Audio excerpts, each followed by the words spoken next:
Evening, the Toronto Raptors lose against the Denver Nuggets.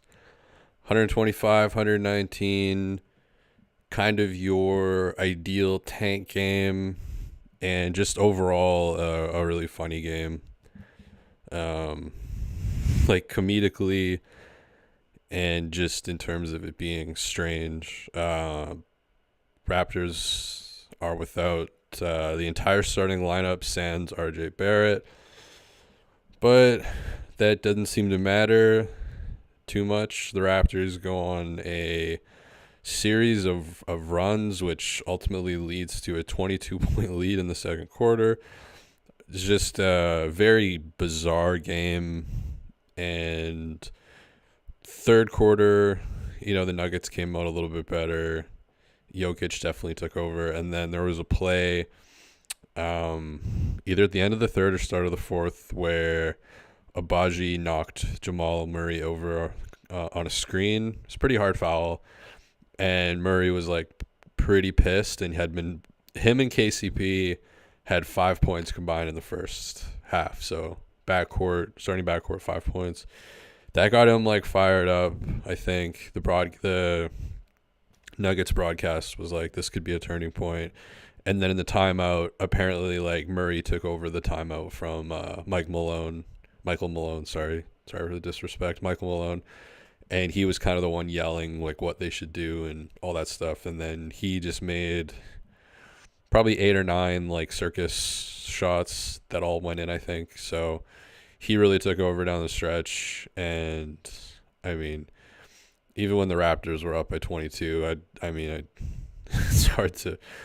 was hard to imagine them winning this game. You kind of know that the Nuggets are able to just kind of turn things on, but there was some hilarious. Like this was really the kind of a funny game where you have like 3 centers who all had like really notable games: Jonte Porter, Olynyk, and Jokic. So it was a lot of center play.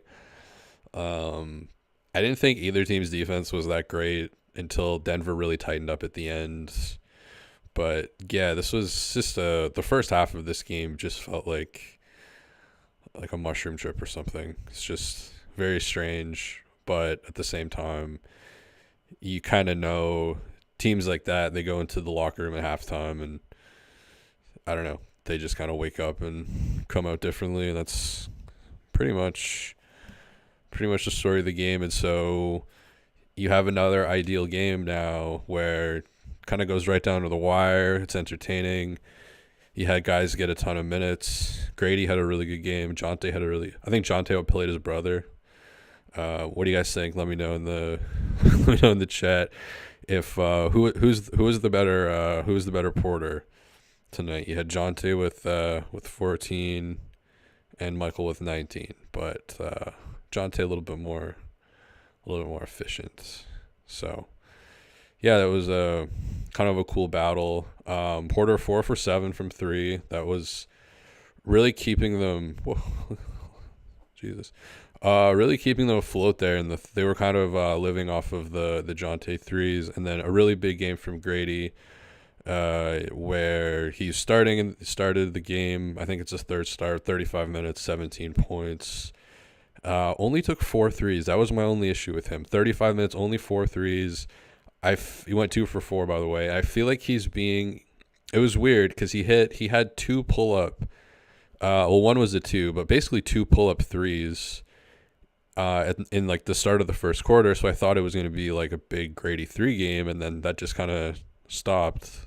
And I think there was one time where in the left corner in the fourth, he had a pretty good look. Like if he could have easily gotten a 3 off pretty clean from that corner, which he really likes, right in front of the Raptor bench.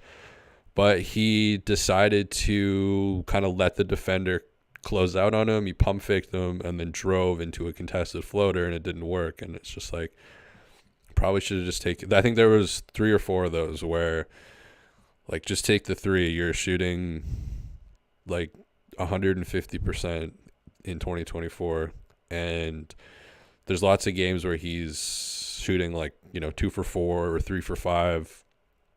I think with his minutes increase, it's kind of weird that his threes haven't increased, but at the same time, you have to give him credit for scoring in other ways, like only one free throw tonight. But just, scoring from the mid range, he's really making good decisions. Like he's still a rookie, obviously. There was a couple plays where he drove. There was a few, it was Bruce Brown. It was kind of point guard by committee a lot in this game. But I think Bruce Brown was probably the guy who had like most of the point guard possessions, it felt like. I thought that was really messy. And it was like kind of surprising that it worked in a way.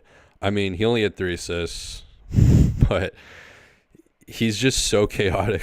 Like he's really difficult to predict, and I don't think that's like in a way that's advantageous. Like I think it's kind of confusing for everybody on the floor and watching.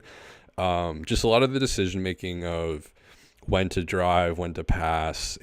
I don't know. You like the aggression that he had in this game, but there's also several plays where it's just like just a little bit of 14 seconds left on the shot clock. You're kind of contested.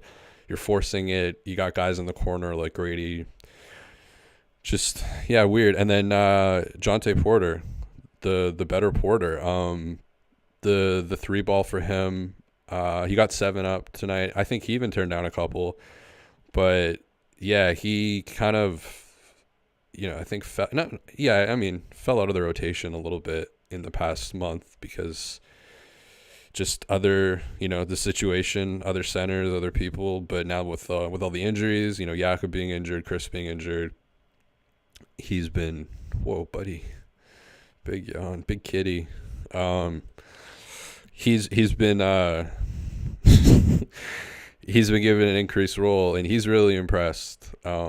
He's like a refreshing type of player where it's just super efficient. Like he's like the opposite of like I don't know why this came to me, but he's like literally the opposite of Jalen Green. Like there's gonna be no like hops, crazy mixtape type stuff, but it's just like constantly making the right decision. He's either shooting it, taking a dribble. He kind of likes to sidestep, kind of fake dribble, then shoot it. And on those, what I really like about his, I don't know if you could really call him like a movement shooter like Grady is, but the shots where he's kind of sidestepping, he's not losing any of his alignment. Like he's really clean on his mechanics. He just stays perfectly straight, and it's kind of like his brother, so it's maybe some like Missouri genetics or something. But yeah, I continue to be impressed with him. I thought it was weird that he wasn't in the game at the end. I couldn't really make sense of that. 22 minutes for him tonight, 14 points, 4 for 7 from 3. I definitely thought you could roll with him and Olynyk, especially when you've got a guy like Jokic. You got a lot. They were getting killed in size in a lot of the lineups, but I think at the end it kind of felt like Jamal Murray wasn't losing the game, and I've watched enough playoff Nuggets to know that when he gets into that mode, it's pretty scary. I don't know. So the Nuggets broadcast brought it up like 11 times that the game totally flipped when Agbaji knocked Jamal Murray over. I think it was third quarter, so like midway through the third quarter, hard foul. It was coming across the screen. It wasn't like dirty or anything, but Murray, you could tell he was like pissed and kind of annoyed.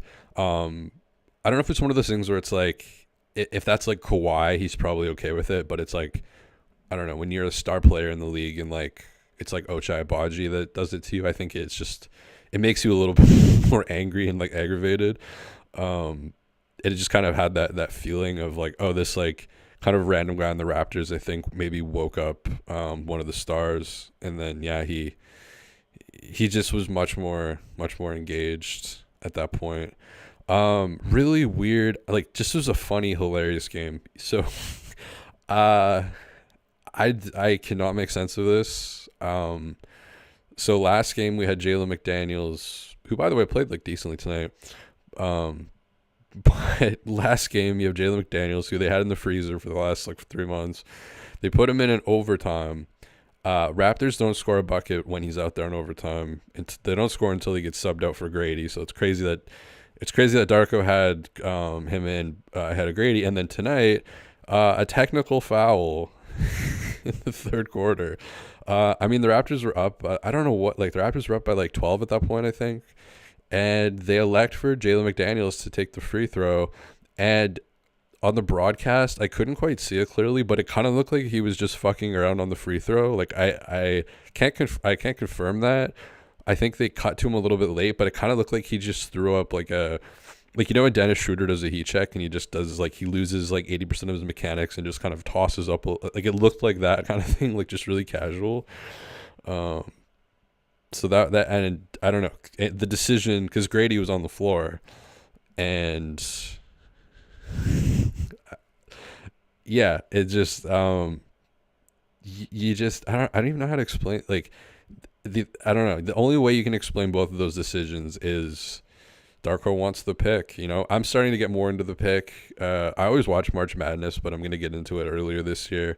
Just been watching highlights and stuff, looking at the players around where the Raptors have picks, and maybe that's how Darko's spending his Friday nights as well, because he is kind of making these weird decisions, kind of involving McDaniels. I mean, if you're going to pay the guy $9 million, I guess you may as well extract some value. And the value you're getting is him in overtime really just kind of stinking up the joint, him missing the free throw. So really funny stuff. But he had kind of a weird game. I just think like the Nuggets defense was so bad, especially in the first half. The Raptors had 15 transition points, and in the second half they had 0. So Nuggets completely changed up their transition defense, and I think McDaniels, a lot of his points were just like taking advantage of that. He missed a couple bunnies, but I guess he can't complain. 12 points in 19 minutes. And I thought in the second quarter, there was a little stretch there where him and Wara were kind of looking like Jamal and Jokic. So it's just the most random lineups you could ever imagine tonight. Javon Freeman-Liberty, I just don't notice him at all in any of the games. He kind of has Malachi energy a little bit. I don't really know what his role is, especially on a night where you don't have a point guard. Like you don't have it's kind of point guard by committee, and I don't remember a single thing that he did. I remember him missing a 3. Like he went only played 12 minutes, I guess, but you would think that with the lineups out there, you can kind of do whatever you want. Do whatever you want. At least it feels that way. Bruce Brown is able to just kind of jog the ball up and just go like 1-on-3 into a floater, or take a pull-up 3, semi-contested with like 18 on the shot clock. It kind of seems like you can kind of do it whatever you want. And I don't think Javon Freeman-Liberty has like taken the opportunity that's in front of him. And I don't mean you don't have to be like a chucker, like you don't have to George Costanza it, but I don't know what he's like. I can't think of, like I'm trying to think of something nice to be like, oh, he does this well. I think there was, again, I can't confirm this, can't confirm what this means, but there was a couple times where Freeman-Liberty was dribbling, and the Nuggets coaching staff were screaming dribble, like, and I was kind of like, I've always thought of him as his really limiting factor for me is his handle. Like his handle's just not very tight. It's weird because he can get to the basket, but if he's not, like if he doesn't have a lane to get there, he has difficulty in like tight spaces. And there were a couple of times that when he was dribbling, they just kind of descended on him and tried to steal the ball away from him. That's kind of was my read on what they were trying to do. So yeah, it's just his handle is kind of, it's Gary-ish. It's better than Gary's, but it's kind of that same. It's like a little wobbly. It doesn't feel like he can like a running back in football. It doesn't really seem like he can kind of dance around, because you have to not only have the footwork, but you have to have the handle along with the footwork. I think his footwork's nice. His footwork's actually really good. But the handle, and you can work on that. So I don't think that's like the most like debilitating thing, but yeah, I just haven't seen a lot from him. And you would think in kind of a meme game like this, where you don't have 80% of your starters, you don't really have a point guard. I don't really know what he did in like 12 minutes. Wara, it's weird. He only had 5 points. Felt like he was more impactful than that. 7 rebounds too, which is nice. He definitely smoked a couple shots. 1 for 4 from 3.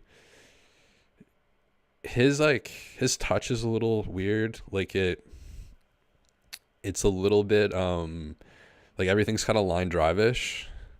And I think on threes, on runners, floaters and stuff, probably would be good to get a little bit more arc, because I feel like when he misses, it's a lot of the time it's too flat. But speaking of flat, you got to hand it to Kelly Olynyk, who has one of the flattest 3-point shots. Like, it is, that thing is him and Kawhi might have the flattest.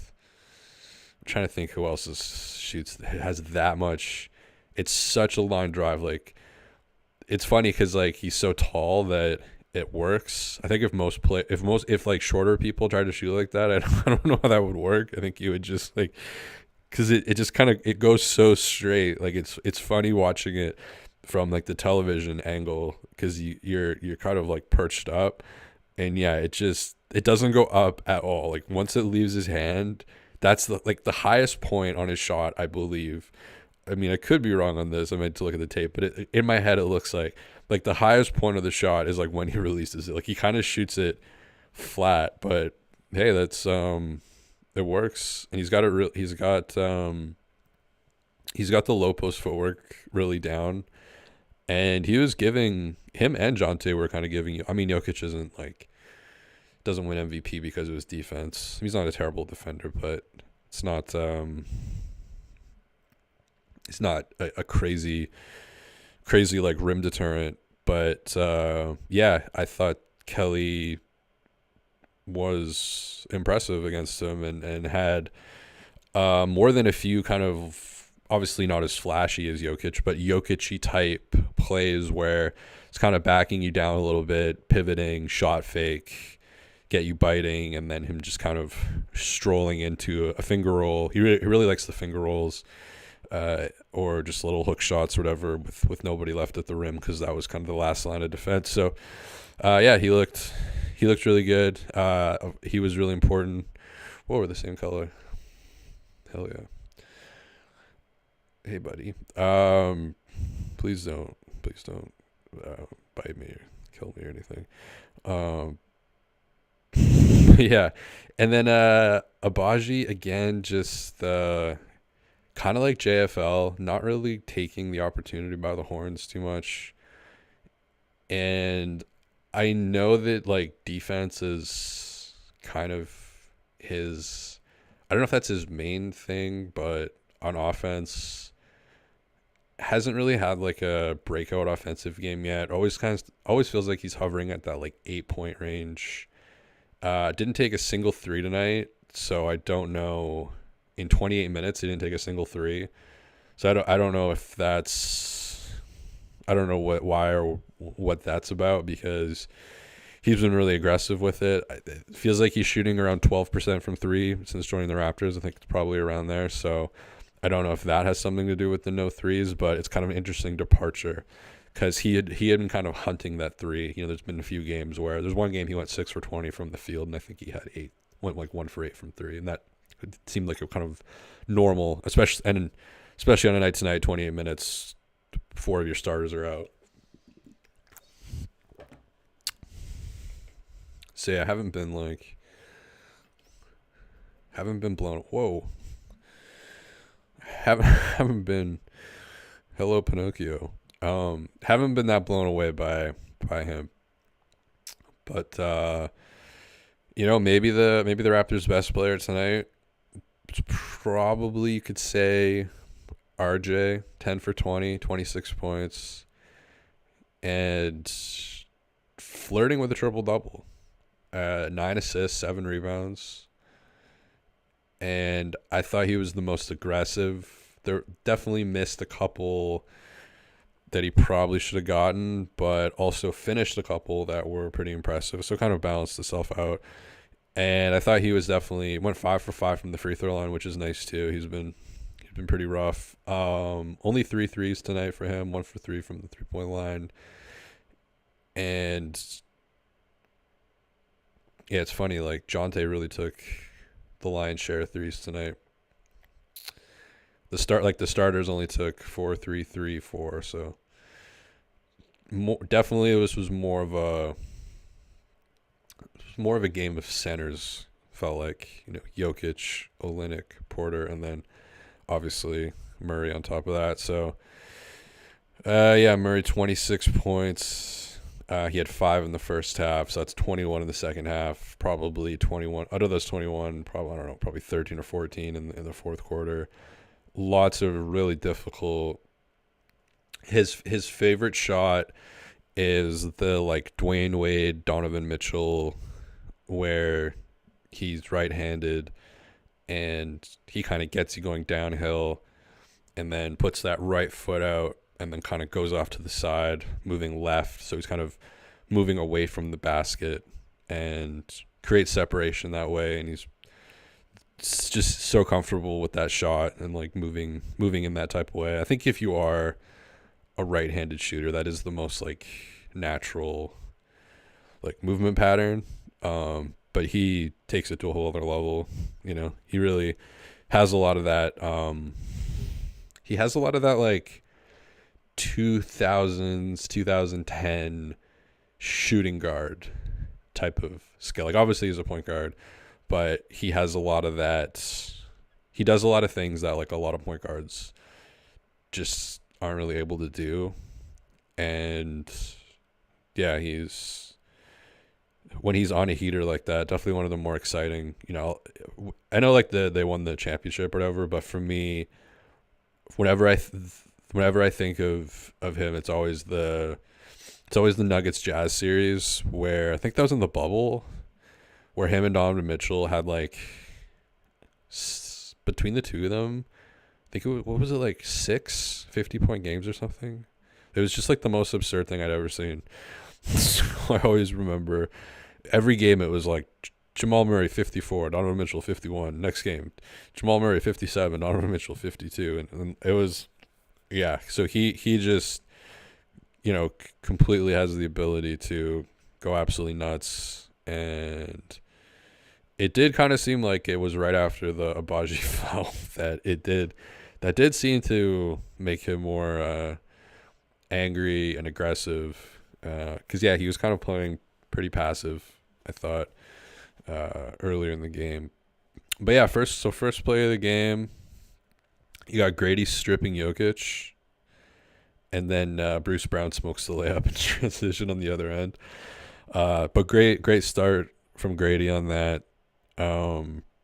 Raptors just really small. It was Aaron Gordon was really able to get some easy buckets. He was getting RJ, and he would beat RJ, and then Grady would be the help, and he would just go up for a dunk and maybe get fouled. Olynyk had 9 points in the first 5 minutes, so he was really rolling. And then Grady takes a couple pull-up threes, which was rare. Also had a steal, and just making the right play over and over again. You had Scotty screaming from the bench to go, keep the pace going, because there was no actual kind of lead point guard in this one. So he was kind of screaming that the whole game. So that was cool. McDaniels has a steal, and then I don't know, the ball. It's squeezing yogurt. What are those yogurt tube things called? People still make those things. The yogurt tubes. He squeezed the ball too hard, and it just it just went 85 feet in the air, and I have no idea what happened with that, but didn't look great. And Jamal Murray ends the first quarter without doing a single shot. So kind of contrast that to the fourth quarter, kind of wild. Quarter two, we got Jordan Wara playing the point guard with Jalen McDaniels setting screens. Like that's where we're at, but it doesn't matter. The Raptors are on a 16-5 run. It's like the funniest game of the year. RJ and Jonte Porter are running pick and rolls. Jonte playing really good defense on Jokic somehow. I think part of it was luck. Like Jokic usually makes so many of those shots, but it was also really good defense. And then at 2:55 in the third quarter, the Raptors had outscored the Nuggets 30-10. So that's pretty disgusting. But Bruce Brown continued to smoke layups, and Raptors 15 transition points despite the smoking of layups. And then Kelly comes out in the third quarter, and he gets 13 points in the first 5 minutes of the third quarter. So he had a weird kind of thing where for some reason the first 5 minutes of the third quarter and 5 minutes of the first quarter, he had 22 points, which I think is almost all of his points. So he like pretty much had all of his points in like a 10-minute window, which is really weird because he played 28 minutes. Yeah, he had 24 points. So 22 of his 24 points came in the first 5 minutes of the first quarter or the first 5 minutes of the third quarter. So there's your Raptor moment stat of the night. You know, sponsored by this fucking water bottle that I shouldn't have. It's plastic, but I found it in my house, so I may as well use it. Sponsored by that fucking thing. But the Nuggets defense definitely improved in the third quarter there. Again, Raptors 0 transition points in the second half. And then Agbaji with the hard foul on Murray, like 7 minutes in, kind of changes everything. And Grady rocks Aaron Gordon on the perimeter, or cooks Aaron Gordon on the perimeter. Really nice hesitation. Gordon bought it, and then Grady just had a not wide open, but got his way to the rim pretty easily. And then 5-12, McDaniels takes the technical free throw, which he missed, which is, again, hilarious because Grady's on the floor. Darko really wants that pick. Darko's watching Reed Shepherd tape, Reed Shepherd versus Mississippi. And, yeah, Jonte Porter just floating the Raptors in the third quarter with his threes, and then back-to-back brutal drives by RJ and Bruce Brown, both into turnovers, both resulting in the Nuggets going on a 20-8 run and Jokic absolutely cooking. And then we have fourth quarter, Grady turning down shots, turning down threes, for contested floaters or passes. I thought he stopped being more aggressive in the fourth quarter. So, because, yeah, he had like 17 points in the first half or something. And that can't be right because the end of the game was 17. So he had like 14 or 15 points in the first half. So, yeah, he really quieted down. I just thought he kind of lost his, like this Tiger guy behind me. Like he kind of didn't, there you go.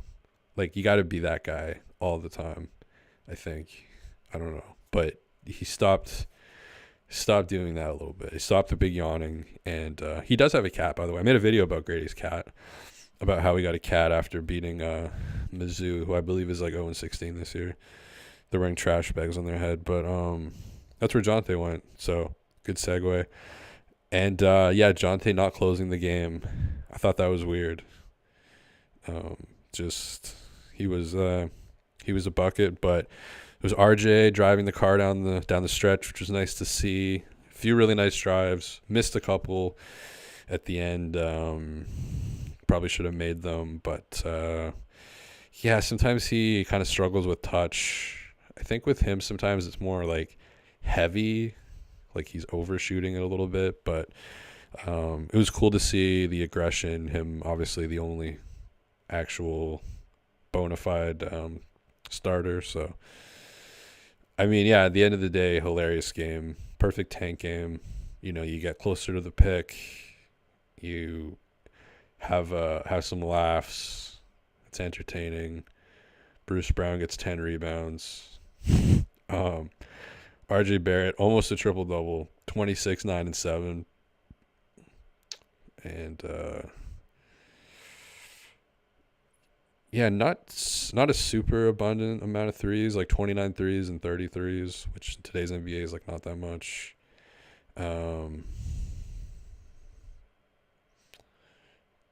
Raptors get 11 threes, Nuggets get 10. Offensive rebounds are same, 11-11.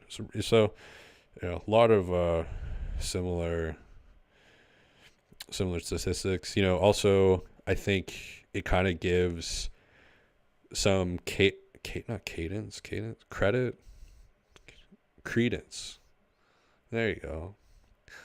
Credence Clearwater Revival, which I was playing basketball like last week, and someone came to the court and they were blasting Credence Clearwater Revival, and I'm like, respect, but kind of not basketball.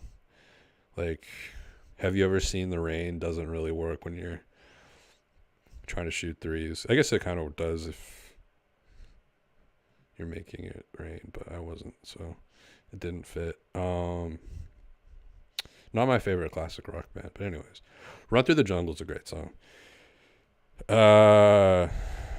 Also, speaking of songs, I have to make a comment. The Denver Nuggets in arena music might be the worst in the NBA. I'm ready to put it there. With San Antonio's is really bad. San Antonio's is really funny because like Popovich is there, so you're like, just the worst EDM track you've ever heard in your life, like really loud, and then it's just like Popovich just sitting there. But tonight it was just really bad, like really, really bad. Like every commercial break, like Kid Cudi, like EDM house remixes and stuff, like stuff from like 2009 with just like a thumping fucking 128 BPM kick drum or whatever. Just boring, unimaginative. I really like Detroit. Detroit has great music in the arena. They play like Footwork and Juke. Even some stuff that's like drill influenced. It's like really, I'm like, wow, this is actually like a great experience. Phoenix plays really good stuff. Phoenix has like more of a 90s hip hop type stuff, but like, man, the Denver music was rough. And then there was also like every commercial break, they're doing some like military like worship or acknowledgement or something, where it's just like, we welcome Officer Petty Officer, which I don't know what that means. Are they petty? Like, is the foreign policy petty? Is that, I guess that's like a level of honesty or something, but it's like, here's Petty Officer Jim Fuck. Give him a round of applause at this basketball game. It's like, yay. And then, someone glues their hand to the floor at the Timberwolves arena and they kick her out of the stadium. I don't know. I don't know what's going on, man. But yeah, just really, really bad music. There's nothing worse than bad stadium music, and you're like there with other people. I was at a Canucks game recently, and they're playing Rage. I believe it was Testify. And I was super excited because they used to play. I first found out about Rage Against the Machine from going to Canucks. They used to play Sleep Down the Fire back in like early 2000s Canucks games. That was like one of the songs they played during the warm-ups. That's how I found Rage Against the Machine originally. So I went to a Canucks game recently. Believe it was Testify. I was into it. But then it was like, it wasn't actually Testify. It was like this compilation of like 12 Rage songs that they just had all lined up. A few bars. It's just, I thought of ending my own life at that point. I just throw myself onto the ice. Just let me get chopped up in the Zamboni. I guess the Zamboni doesn't have a blade, but what do you guys think of the game? Pretty funny. What was the funniest aspect of this game for you? Was it Jalen McDaniels taking the technical free throw? I mean, that's pretty special. Is it Jonte Porter being the better Porter? That's pretty amazing. Is the Raptors just going up 22 points with like Jordan Wara, Jalen McDaniels running pick and rolls against Murray and Jokic?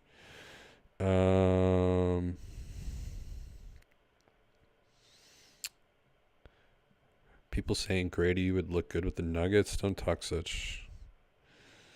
Don't even entertain. Who do you guys want the Raptors to draft? Are people looking at the tape? There's a really good channel called, I think, Hoops Intellect. They do really good draft breakdowns. Judd, can you explain this game to us in Lord of the Rings terms? Whew. Good question. Let me think about that. I like that though, but I thought I would have something off the top of my head, but I don't. But that's a really good question. Trash clips. Darko seems like a great players coach, but he seems like he has no idea how to adjust other teams' adjustments, and his staff is doing nothing to insulate him while he learns.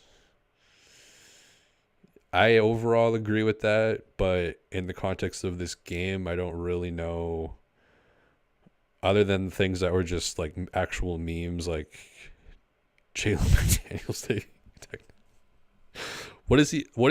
He's shooting like 21. I made the Jalen McDaniels video recently. It's fresh in my mind. He was shooting 21% from three on like not huge volume, but I believe it was around like 80 or 90 threes. Like it wasn't nothing. So if he's shooting 21% from three, let's look it up. We have the technology to look this up, because out of all the things, like that is the most pro tanking move I maybe have ever seen. Like that is up there with, who is that team? Was it the Clippers? No, it wasn't the Clippers. Where they played like one quarter and then the whole team just came out in their t-shirts and like was sitting on the bench. Okay, Jalen McDaniels this season from the free throw line, drum roll please, is shooting 70%. Okay. That's not, I mean, 70's not amazing, but it's not 21.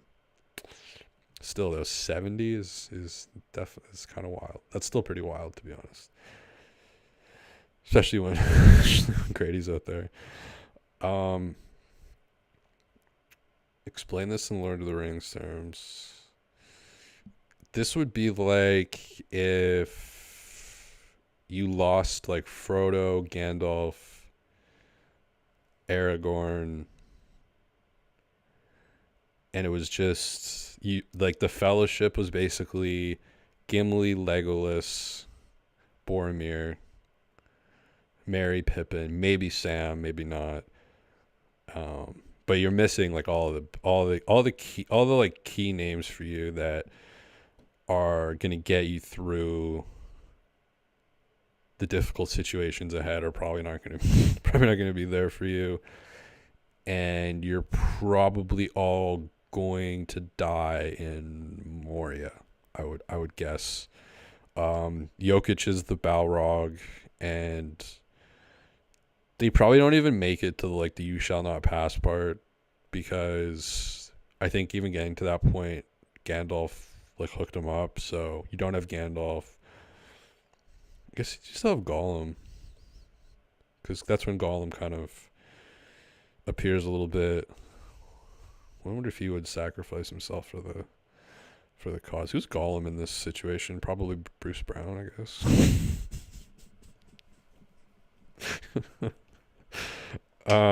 But yeah, you're missing so much of the Fellowship. I don't know how you could. You'd probably. I think at that point you'd probably just hide the ring in Rivendell, and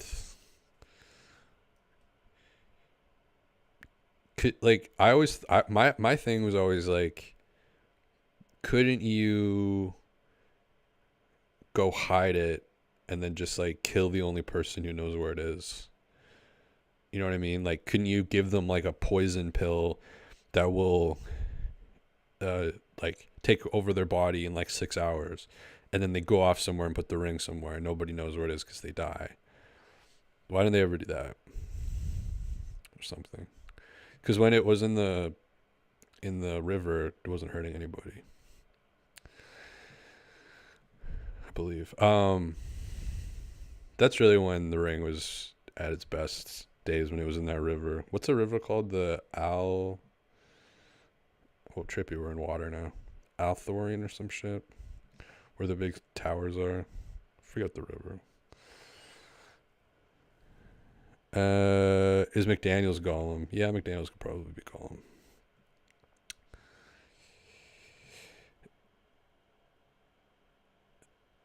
Is hiding the ring in Rivendell code for benching Boucher all year?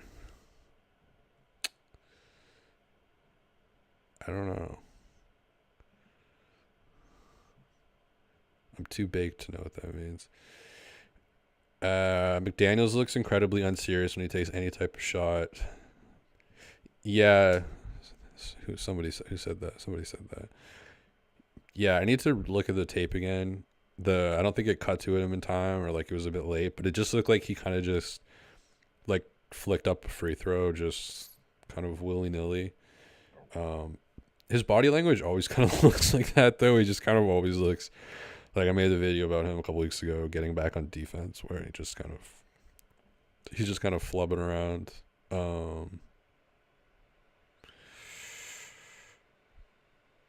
But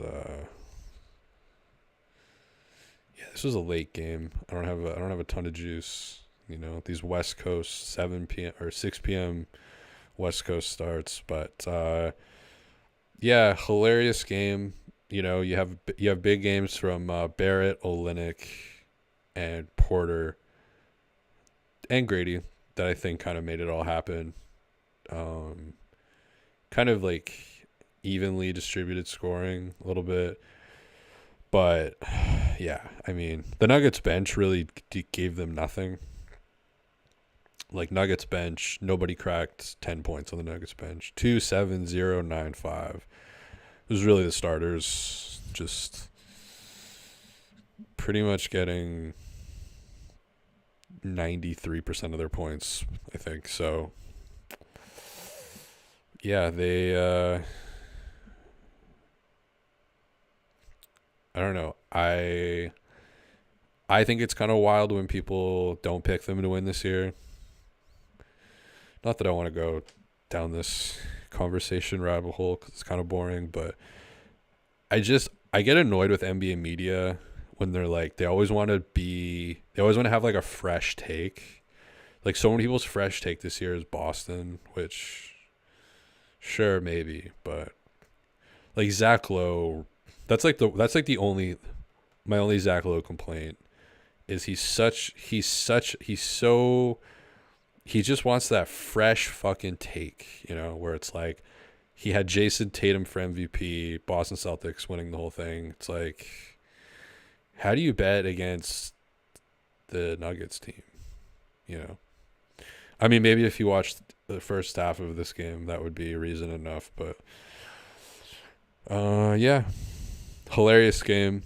You could not have predicted this at all, and perfect tank game. There's been a few of these lately, so that's all the more reason to watch. You get the best of both worlds. It's like, you get to be an edgelord. You get to not quite. You get to almost experience a win, almost get to that point, and then bang, you close it off, close it out. You move up the consciousness plane, and you get a 6 overall pick potentially, or higher. I did the mock draft the other day on Tankathon. It's like the only time I've done it, and the Raptors were second, which I think turned up with Richarlison. Which, by the way, who are the Raptors as an EPL team? I'm going to keep asking everybody this. I'm just getting into the EPL right now. Like, literally this weekend I got into the EPL. I'm a diehard Everton fan, Toffee man, Ask me anything about the Liverpool rivalry. Also like Arsenal, but I can't just jump in. I feel like I showed up so late to the party. I can't just pick the hottest team. Like I have to pay my dues. So, but yeah, who are the Raptors as an EPL team? Would it be like the Wolves or something? The Wolverhampton Wolverines or something, whatever it's called. So yeah, Raptors lose to the Nuggets. Beautiful tank game. Next upcoming Raptor game. Who's playing right now? Celtics Blazers. Okay. Next Raptor game is Wednesday, March 13th. It's a revenge game. Kind of a hilarious opponent to go from the Nuggets to this, but it is your Detroit Pistons. 4 p.m. Pacific, 7 Eastern. Revenge for the December 30th game, which if the Raptors would have beaten the Pistons on that, I think the Pistons would have still been on the losing streak. I think they would have probably gone like a 35 game losing streak, but they've been playing better lately. Killian Hayes, did he get picked up by anybody? What's the Killian Hayes tracker? What happened to him? Is he officially, what is Wikipedia saying? Killian Duran Antron Hayes? Okay. That is not at all syllable-y. Killian Duran Antron Hayes. Killian Duran. Okay. Is a French-American professional basketball player who that's always tough. When it's the who last played for the Detroit Pistons of the National Basketball Association. I've heard of that. That's tough. I was born in Lakeland, Florida. Okay. That explains it. He's a Florida guy. Now I get it. Okay, I thought he was bringing some, ancient French allure and wisdom, but he's from Florida. From Florida. Okay. Lakeland, Florida. Where the hell is that? Lakeland, Florida is... So this is where Killian Hayes is from. This is what everybody's interested in when they tune into this. It's outside of... Lakeland, Florida. It's between Tampa and Orlando. So... I bet they have really good local radio down there. But when you tune into that, like... the radio station, I bet it's really good. But yeah, he's still up in the ethos somewhere. Hasn't been claimed yet, but yeah, Detroit Pistons, a chance for revenge, a chance to rewrite history, to change the narrative, change the script, start a dialogue, start a conversation. But yeah. Also, I don't know if I mentioned this. Grady Dick made a couple incredible. Someone in the chat has brought this up. Logical Raptors fanatic. Yeah, Grady's passing lanes. He had 2 or 3 really nice passes through traffic. Like I think he only got credited with, I believe, 2 assists. Or no, wow, 7 assists. I looked at steals. Damn. 7 assists for Grady. And 2 or 3 of them were not just, Grady passed it to somebody and they ISO'd and created the advantage for themselves. Like there was one, I don't know who he fed, but it was like over Gordon, who's a big dude. And it was like the perfect, like Patrick Mahomes type pass. Yeah. So it's cool that he's starting to, like, to me, that just shows confidence. Like, that just shows, like, Olynyk makes a lot of those types of passes. And he is one of the more turnover-prone guys in the NBA. Like, I remember when I was checking a month ago or so, I think he was leading the league in turnover rate a month or two ago. I don't know if that's changed being on the Raptors, but it's because he makes kind of those adventurous passes to cutters, which sometimes have more of a probability of getting intercepted than just like your point guard or shooting guard, perimeter, swing pass. But yeah, he was making those types of passes that usually can get intercepted, and he had no turnovers tonight with the 7 assists. And so that's, I mean, just good, clean fun from Dick, So it's great. It's literally, I made a joke with this on Twitter, but it's crazy. It's the day Siakam left that Grady just, like, it was like the first game after Siakam left that he just like went crazy. So I mean, I'm sure it's a coincidence, but it is just kind of funny to think maybe they lost, maybe Grady lost like a game of chess or something. I was really embarrassed, and after Pascal left, he's really able to become himself. But it is funny that it was like a night and day thing, because it's not only his shot but also his decision making has been getting a lot better. And the 2 steals that he had tonight too were also just being in the right place at the right time. Funny enough, kind of being in those passing lanes that he was using on offense. He has the ability on defense to also know where those passing lanes are, and he was in them at those times to get those steals. So, and one of them was on Jokic. So, I mean, yeah, he continues to impress.